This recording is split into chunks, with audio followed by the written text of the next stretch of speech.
Welcome to the Essentially You podcast. Esther, honey, how are you doing today, girl? Hi, gorgeous girl. I'm great. How are you? I'm doing so good. I am so excited about this conversation. We're about to bust through some big old myths today and really set women up for some crazy success. And that's Yeah. what it's all about. That is what it's all about, is helping women, because every woman on the planet is going to freaking go through menopause. Yes, they are. And every freaking woman on the planet is helping somebody. You know what I'm saying? Like, can we help them? That's we need to Yes, we give back can. to these Yes. amazing women in the world. And yes, it isn't, I always love it. Menopause is inevitable, but suffering is optional. You know what I'm saying? So, Amen. and that's, Amen. yes. So we're going to talk about how to saunter through it with grace and ease, and how we can leverage some tools. And the tool we're going to be talking about even before menopause. And I'm so excited we're finally having this conversation again about bioidentical hormones and when they can play a role in our lives so that we are not suffering, not just in menopause, because let's be honest, menopause, we kind of get over the hump. It's perimenopause where things get a little cray cray. It's a little crazy there too. And those last 5 years, depending on the person, when you're going on to the other side, it can feel so tumultuous, but it doesn't have to feel that way. And talk to me about, one, why does it not have to feel that way? And two, what has inspired you to really want to be having these conversations, just really holding women's hand as they cross over into menopause and beyond? Yeah. Well, I'm going to start with question 2 first, if that's Yeah, okay. I love it. This book was inspired because I have a private practice. I'm a functional dietitian, and I was so enraged at one story after the other. There isn't a day I'm in practice where I don't hear about a woman being medically gaslit, where and this story, you've heard it, you could write it yourself, where, a woman goes to the doctor and says, I'm having the litany of symptoms, the hot flashes, the vaginal dryness, the brain fog, the weight gain, breast tenderness, irritability, insomnia. And the doctor pats them on the shoulder and says, yeah, well, that's just menopause. Or hand them a prescription for the pill or recommend an IUD. Or my favorite was when one of my clients went to the doctor and she said, well, I would recommend that you go on the pill, but personally, I just do Benadryl shots every night. For real. And I was like, this is so egregious. As you say, lazy medicine, right? It's absolutely unacceptable that 1.2 billion women are going to be in menopause by 2030. And there are no solutions in sight other than the pill or an IUD. Are you kidding me? And yes, birth control is needed for women in perimenopause. And if you want to take birth control for that, great. But don't use it as a Band-Aid for menopausal symptoms. Menopause is not a birth control deficiency. That's not going to correct the issue. Well, and it's dangerous. It's not just lazy medicine, it's dangerous. The amount of hormones in certain birth control pills is pretty insane. And it's all synthetic. These aren't real hormones. And so they clog up the liver, they cause issues in our cells. It's an inflammatory issue, no less. One of the biggest things that upsets me in current medicine is meeting women in their 50s, 56, 55, 58. They're still on hormonal birth control and don't know if they're even in menopause. They have no idea what's going on with their bodies, and they're just being told to stay on them. And for what, I have no reason why they should still be on those. It's just someone's not managing their care, or they just don't know enough about how the woman's body works. So if there was an area of outrage that I get into, that is definitely one of them, because it becomes dangerous. We have a higher propensity for, estrogen dominant driven cancers, cardiovascular disease. It's very dangerous because this isn't the estradiol that we're used to. This is a whole different beast on its own. And it's just pure, it's dangerous. Agreed. So it's definitely not my recommendation. 100%. I'm not even a fan of birth control during perimenopause unless it's for contraception use. But if it's in menopause, there's absolutely no reason why women should be on it at that point. That's right. And the other really disconcerting issue to me is the lack of addressing mental health issues that happen in perimenopause and menopause due to declining estrogen and progesterone. And the synthetic estrogens in the pill do not hit up those dopamine receptors in the brain the way that bioidentical progesterone does, and raises your GABA levels and gets those calming neurotransmitters going so you can chill out and feel much more relaxed, less anxious, all of those things that we actually need. And it's not serving those benefits either. And you'll see a lot of doctors put women on antidepressants, and clinically, yes, there has been some research that show they can help with hot flashes, but again, you're still not going to nourish your adrenals and help your body keep eking out hormones as long as possible with an antidepressant. That's not the solution either. No, it's so not. Again, and this is no shame, if you need antidepressants, by all means, that's not what this is about. What I'm saying is, don't use them to treat menopausal symptoms. It's two very different things. Absolutely. They're being used as a Band-Aid for a nutrient deficiency or for a lack of progesterone in the system. It's a very different conversation. And so we deservingly get to know if there's hormones playing a role here. Is it thyroid? Is it that we have low thyroid function and our brain isn't working and we've got severe mood swings? Is it deregulated blood sugar levels where we're literally on the blood sugar roller coaster, and 1 minute we are doing okay, the next minute we're crashing and burning? These are the things that we got to be thinking about. Is it deregulated blood sugar issues that we're dealing with? We've got to be willing to have things be investigated, to look at what's going on with our bodies and to get a deeper, better answer than just having Band-Aids thrown at us. And when something doesn't land right. Like, I feel like we all have, although people have been trying to diminish our intuition for quite some time, a very, very long time, there is a deep-seated feeling when something just doesn't feel right to you. And I think all of us, we really got to tap into that, especially as we navigate the medical system in our 40s and beyond. And for some of us, even sooner than that. Absolutely, 100%. And forgive me, okay, Dr. Mariza, what was the first question you asked? Because I'm not remembering now. I remember because we went down a fun rabbit hole, but I'm like, wait, what was the first part? I mean, what I love is that this is your mission. It's my mission too. I'm so happy to be having this conversation. And the question that I asked was really about, are bioidentical hormones appropriate before menopause? And, what are some of your recommendations around that? I know you and I both know that progesterone precipitously drops, as early as our mid 30s. By the time we're in our mid 40s, it's like 60% less than it was. And man, do a lot of us feel the difference. And then for some of us, I had menopausal levels at 35. Progesterone was like hanging on by a thread. She was like, help me, help.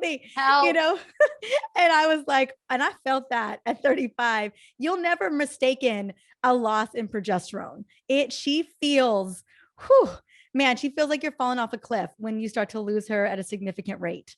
That's right. And you're bleeding out like crazy and passing clots and surging, and just estrogen is left unleashed at that point. So yes, I'm a big proponent of getting on progesterone as early and as soon as you can. And even, listen, I test, I don't guess, right? So you have a couple of options there. Number one is you could start with Chase Tree or Vitex, taking that if your progesterone levels are still somewhat decent, but you just need a little oomph in there and you're on the early side of perimenopause, definitely.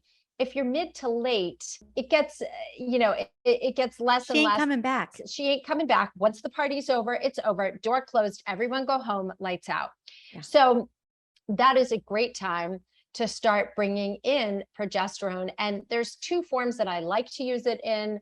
Some people do use it topically, but I find in perimenopause, you're going to get a much more robust response to insomnia with oral. So you can either take it as bioidentical Prometrium, yep.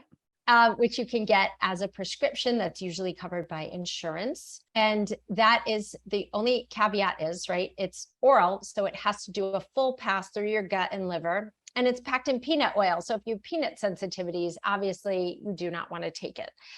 The other option is bioidentical troches or troches, which are a dissolvable tablet. They dissolve under the tongue. And there's all sorts of ways to deliver them.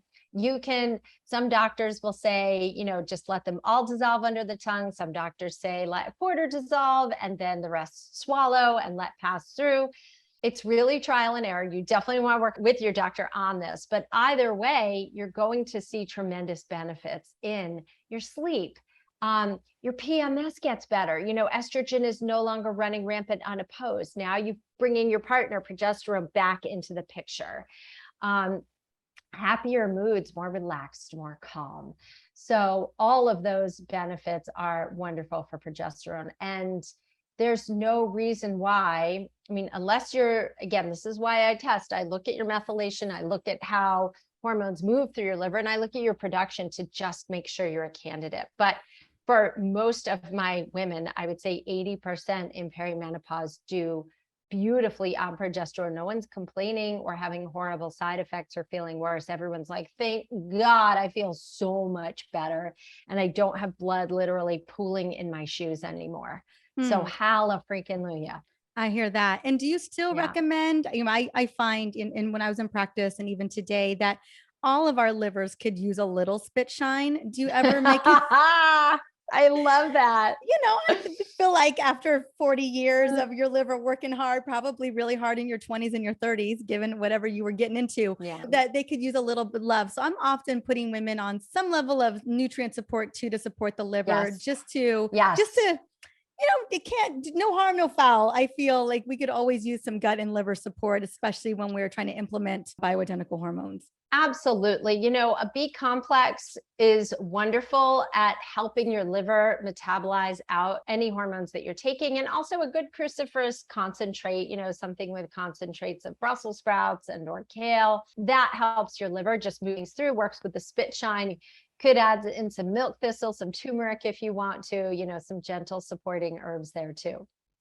I love that. I was just curious because I know, again, that unopposed estrogen, there could be a lot, besides the fact that we just have a discrepancy between the two hormones. I do know that sometimes we're dealing with just a gut and a liver that just may not be packaging it as well as it could and sending it on out the door. So I'm always curious, especially when I'm thinking about putting patients on bioidentical hormones, of like, how do I ensure that we can shore up and booster them just so we're supporting their overall health and overall detoxification processes. Yes. And this is where diet comes into play. You want to give alcohol a little wink and a smile and a little wave bye-bye for a little while. Just cleaning that out is hugely helpful for your liver. Number one, you're not metabolizing it well anyway. Every night you're having a drink. Every single one of us wakes up at 3 a.m. wide awake because insulin's bottoming out, cortisol is shooting up, and then you're wide awake feeling awful because guess what? When your liver has to decide between detoxing alcohol and hormones, alcohol is going to win. And so you're not going to get restful sleep. Think about using instead tinctures, some lemon balm, some ashwagandha, some holy basil, make your own mocktails with those, add them to some kombucha tea, have some inositol powder if you want, or just drink, you can steep 3 bags of sleepy time tea or chamomile tea, which is like a natural Xanax. So all of those can be really calming substitutions instead. Certainly also watching caffeine, that can make you really irritable and jittery. I tell people to switch to, there's a lovely product. I have no financial ties. It's just what I use myself. It's called 4-Sigmatic Form, that has cacao and cordyceps to really help you have that brain focus and energy, but none of the caffeine irritability or crash, and certainly won't disrupt your sleep. Getting in lots of cruciferous vegetables, right? Broccoli, cauliflower, radishes, Brussels sprouts, all artichokes are wonderful, kale's wonderful, really getting those in to help support liver detoxification as well is really important. And getting an optimal protein diet. And most people, I laugh because I look at their food logs and I'm like, congratulations, you have the protein intake of a dialysis patient. And they're like, what are you talking about? I eat, 1 egg for breakfast and half a chicken breast for lunch, or a 3-ounce can of tuna. And then dinner, I have the steak. So the current research on protein shows that in order to build muscle, you actually have to get in 30 to 40 grams of protein at each meal. That's around roughly 5 ounces at each meal, consistently throughout the day. That is how you build muscle. And muscle, we know, is the organ of longevity. It facilitates blood sugar balance. It supports muscle mass. It supports bone density. It prevents type 3 diabetes, which is Alzheimer's, And type 2. and type 2. Thank you. Thank you. Yes. So it's really the most powerful anti-aging tool. I always say the fountain of youth can be found in a steak and a set of dumbbells. So you really Yes. want to make sure, Amen. that you're optimizing your diet, you're cleaning out the riffraff, you're, decluttering your liver. So your liver can just focus on your hormones. And most people think they're going to feel so much worse off coffee. And then they're shocked to see, I actually feel better. Like my energy is so much more level and consistent. I'm not like a witchy woman. I don't feel so grouchy all the time. So it's quite liberating to not be dependent on caffeine. I have not been liberated from that in a long time.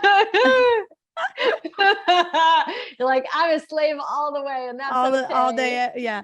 There will be a day I'll get back I off of it know. for sure. But I Oh agree my with God. you on both. And I agree with you on the alcohol piece. I mean, I think we all just need to just check in with ourselves, check in with your sleep after a couple glasses of wine, check in with your next morning after those glasses of wine, and just be real honest. Be real honest with yourself around it. And it's same thing is check in with yourself after that late night dessert. How are you feeling in the evening? Talk about a massive blood sugar spike, and how are you feeling the next day? These are the things where we just have to really get honest with ourselves about, how we are feeling. And we've got to be okay with the pivots that are going to happen as our body's pivoting. And I 100% agree more. You couldn't have said it better yourself. The fountain of youth is found in some heavy weights. I don't know, you didn't say heavy, but I'm going to say heavy weights and meat and protein. We are under proteined and we're under weightlifting. And I think also under muscled, and we're under blood sugar, like stable blood sugar as well. So between walking, eating protein, and lifting heavy weights, I mean, that's the key to our longevity right there. It really is. It really is. And, the other piece is, when you are going through perimenopause and menopause and your circadian rhythms start to get thrown off, exposing your brain to light has a natural light outside has a spectrum 200 times greater than any light bulb that you're ever going to get inside. And it really starts to regulate your cortisol and your circadian rhythms. So that's really important. And of course, and I'm sure you've talked about this ad nauseum, is the importance of avoiding the blue light before bed, just getting off your devices. Like, remember libraries? Remember books? Not in a screen, but like an actual book. Real books. Read an actual book. Yeah. I'm so old school with that. It's so true. You have the old books at the bedside, put the phone away. The current newest research as of 2022 is showing that boosted melatonin levels are a precursor to you making more mitochondria. We need more mitochondria. And if we have subpar melatonin levels because you had to watch that last episode of whatever it was you were watching at 11 o'clock at night, you can kiss that melatonin goodbye. Ted Lasso. It's Ted Lasso for me again and again. But seriously, yes, that's it. That's it. It's like, is it worth the trade-off? I mean, and the other piece too, I found the most life-changing piece in addition to the hormones, but the most life-changing piece I have done is meditation. I just surpassed my year milestone of I've missed one night in a year. And so that was the absolute game changer, because you become a better decision maker. You have the ability to handle much more that comes your way. And that's not to say you should take on more, but when things do come your way, it's given me a peace of mind, a perspective, and, just the ability to stay calm. And I'm not saying I'm perfect I'm still the mother of a teenage boy. And sometimes that button gets pushed. But for the most part, I can walk away, I can handle it, and just take a pause before I react. I try to respond versus react. So that's been, and just like letting it go, just saying, is this worth, do I even need to spend a minute of energy on this? I do not. Bye-bye. And that it's like, That's so powerful. It's a great life skill. Let's dive into that a little bit. I want to speak in. So I want to dissect a little bit of when you're meditating. How, for you, Esther, for now you got your first year of meditating. It's in the Yeah. evening. Is it right before bed? Is that when you're doing Yes. it? And is it kind of Yes. like your ritual to kind of calm, reset the system, and then just do you fall asleep during the Yes. meditation, or do you find yourself getting through it and then falling asleep afterwards? In the interest of transparency, I will tell you sometimes I fall asleep Okay. next to it. And this is my only struggle. Okay. Because I'm like all of you. I do guided meditations on Insight Timer. There's a man named David J.I., who does like this deep healing meditation that I Mm. swear I'm like, dang, it's so good. So every night I brush my teeth, makeup off, face washed, I'm reading in bed, then I meditate. But I don't always make it to the end because now my body is so used to like, all right, take 4 deep breaths and you're out. So sometimes I fall asleep with it. And then inevitably I get up to pee once a night. So then I take my phone and move it to the bathroom. But in a perfect world, yes, I would not have the phone next to me because there is a lot of research that it thickens the adrenal cortex, and the EMFs from the 5G radiation is not great for the brain. So yes, I try to, otherwise I keep it in a totally different room, like far away from my bed. Hmm. But sometimes, yeah, it's just not perfect. But I'm like, No. well, I'd rather meditate and have a phone next to me than not meditate at all. But I do prefer the guided because, like most people, I have a monkey mind and the chatter can happen. But I will say this too. I had, some really chronic health issues like Lyme and mold, and it really busted up my neurological system, and my brain was very chattery, like couldn't shut it up all night. And once I started meditating, all that chatter silenced. After Hmm. about 6 to 8 weeks, don't expect miracles overnight, but it takes at least 8 weeks to reshape the amygdala, or the fight or flight center in the brain. So So just powerful. chilling out though was Yeah. really incredible. And the other incredible thing was, and my doctor taught me this. He was like, when you meditate, you have to envision yourself as if you're already healthy, and then your mind will catch up. And we redid my mold test and it was gone. We redid, like, I wasn't able to lift weights for the longest time because I was so sick. I could walk, I just would crash with weights and feel awful. And I would envision myself lifting weights. Now I totally lift weights. I could take a spin class on, I can do whatever I want to do and not crash, which is really the greatest gift. It is the greatest gift. I love this. I think absolutely so many hit points right here. I meditate in the morning because guaranteed I'm not going to fall asleep in the morning. Come up, right? I also meditate at bed, before bed, and 7 out of 10 times I fall asleep during the meditation. My phone does stay next to my bed these days because of the meditation. Same with you, but there were years where it was always in the bathroom. But for me, doing the meditation at night is just more important. I got a toddler. He's going to wake me up around 2 or 3 or 4 in the morning, guaranteed. And if that meditation can get me to sleep on the early side, I'll take it. Believe, because I wear a Whoop strap. I can watch my recovery. I can watch my heart rate variability every single day. And I can tell, if I'm not going to sleep at a certain time, they're both in the crapper. Like, it's so crazy Mhm. to have a body battery where you're just like, yeah, no, I didn't recover. No, I'm at a 25%, and like, Right. so it can tell Right. you, and it's sleep is everything. And so that meditation, which means my phone's by my bed, I'll take it. You know what I'm saying? Yeah, You gotta exactly. decide. But Exactly. creating that space and then imagining yourself, whatever that may be, but especially energized and in health, like, because everything's created twice, first in your mind and then in real life. Oh, And okay. so, Can you yeah. just stop and repeat that? Because that is so powerful. Everything is created twice. First in your mind, and then in real world, Oh my right? goodness. And so your Amazing. health is the same. Like, you want to visualize. I Mhm. think of a great spiritual teacher, Mary Morrissey, always talks about, imagine me on the other side, imagine me in perfect health.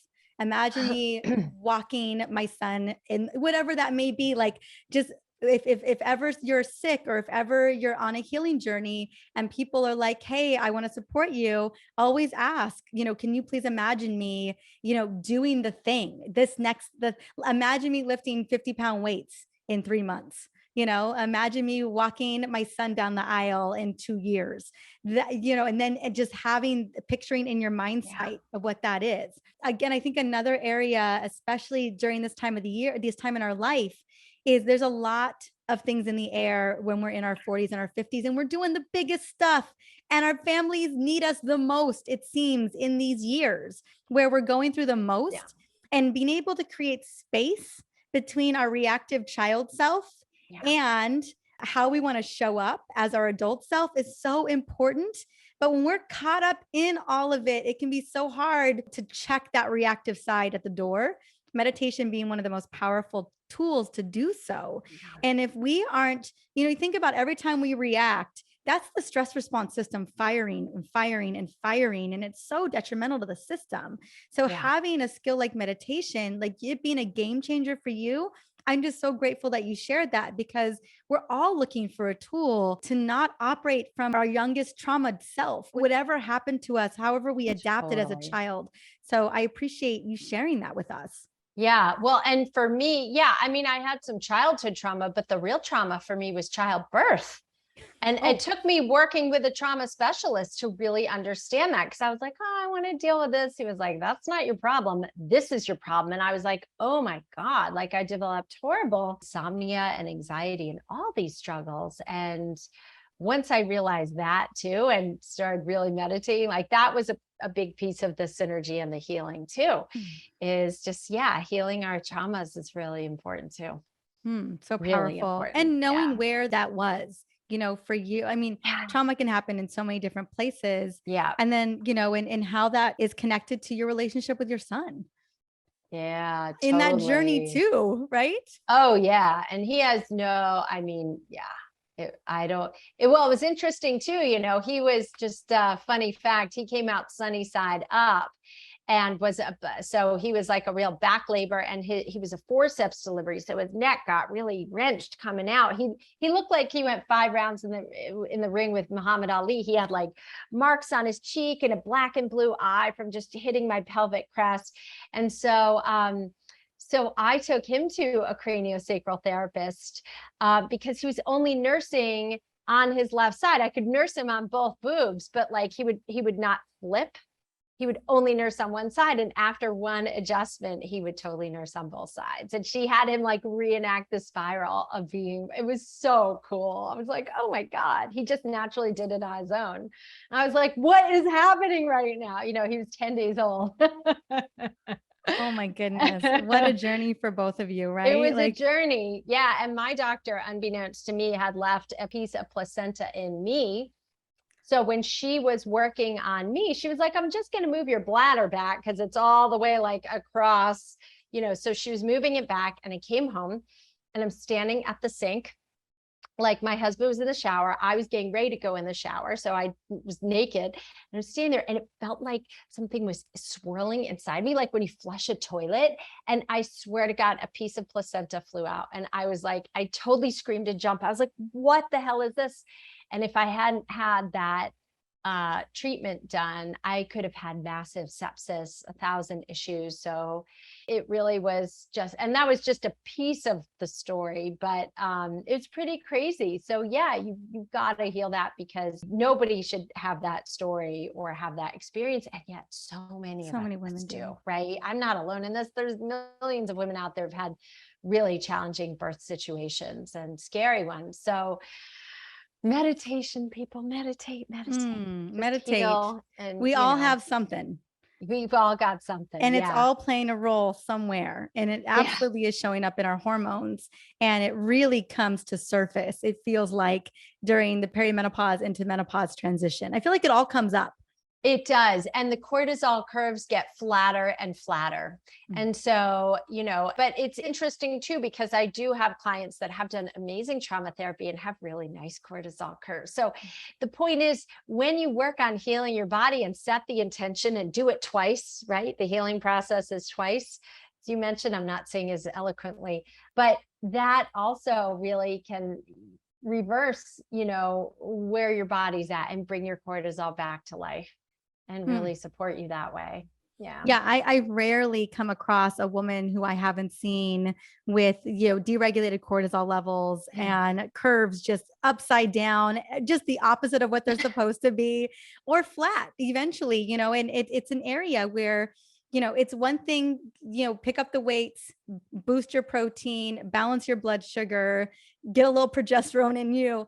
But also, what the emotional stuff, we're so quick to band-aid women with antidepressant and anti-anxiety, but what if we're all just trying to clear trauma, and it has a massive impact on our hormones, on our relationships. I mean, I feel like this is kind of the underpinning of what we don't talk enough about. Yes, women are absolutely under muscled and under proteined, but also they're under supported in their healing journey, especially regarding their emotional and mental resilience. We're just meant to just like slay the dragons for as long as possible until we just collapse. And that's not okay. We deserve a lot better than that. We deserve a lot better than that. And we deserve to understand, right, that it's not okay, and it should not be, suffering should never be normalized. And right now it's really normalized. Women not having rights is totally normalized at this point. So the goal is to, reverse that, because imagine if every woman went into her doctor's office carrying your book and my book. Can you imagine how we would change the world? Imagine if every woman said, I'm pretty sure I'm in perimenopause, because we women know our bodies, or I think something's off with my hormones. These are the tests I want run. I want to explore going on bioidentical hormones. Here's the research studies to support the benefits and the indications of use. What doctor is going to be like, well, because if the doctor hasn't seen those research studies and you're more educated than the doctor, then, doctor has to say, wow, I think I should start looking into that. So that's how you change the system, is through us. 10, 20 years ago, organic and gluten-free foods were never mainstream. You would have never seen that on a restaurant menu. Now you can get gluten-free. I mean, not always at fast food places, or not always everywhere, but a lot more places now you can get gluten-free options, and that is due to consumer demand. So we don't have to underestimate our power as women to change these systems and break them and build new ones that do serve us better. I agree 100%. And I am so excited for your book. Tell us a little bit about it. Like, talk a little bit. I know we got into some of the nitty-gritty of it, but obviously not all of it. I love the title so much. See you later, ovulator. It was, so mastering menopause through nutrition, hormones, and self-advocacy. So I wrote the book to be the voice, to use my platform to elevate the conversations between women and their healers, and open the kimono on my practice and say, look, these are all the tests that I do in practice. Either run them with me or find a practitioner. Find a doctor who will run these tests for you, listen to you, make sure that your gut is optimized, make sure that your detox pathways are optimized, your liver and your gut is primed for replenishing hormones, and is going to work on diet and supplements with you. And I put diet and supplement recommendations in the book as well, and give you options to absolutely crush your menopause and rock it out.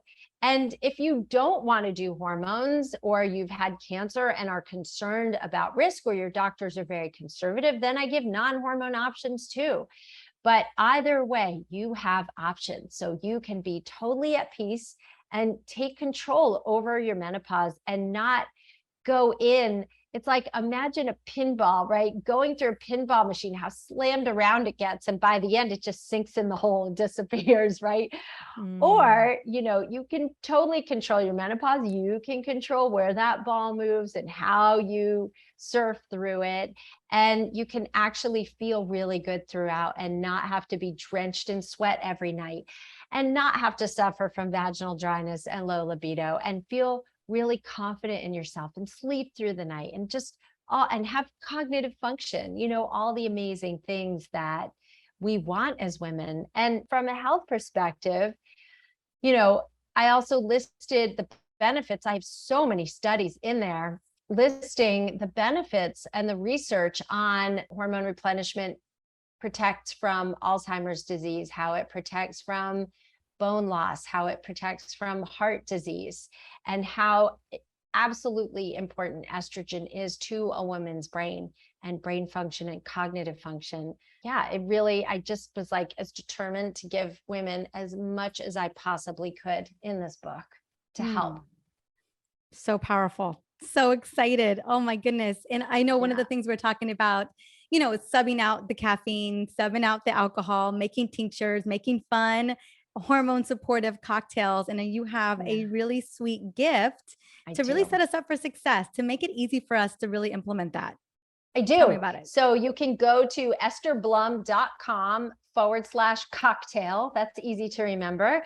And you will not only receive my happy hormone cocktail, but you will be on my priority notification book for when See You Later Ovulator is released.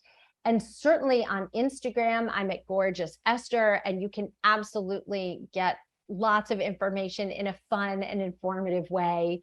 And certainly ask me questions there, because I make reels all the time and post in my stories all the time answering your questions.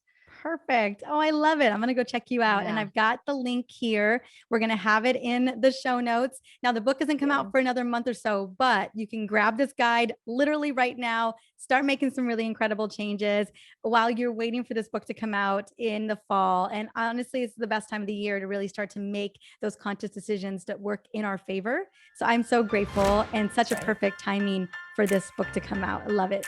Oh, thank you so much. Thank you for having me on. This was so fun. Thank you.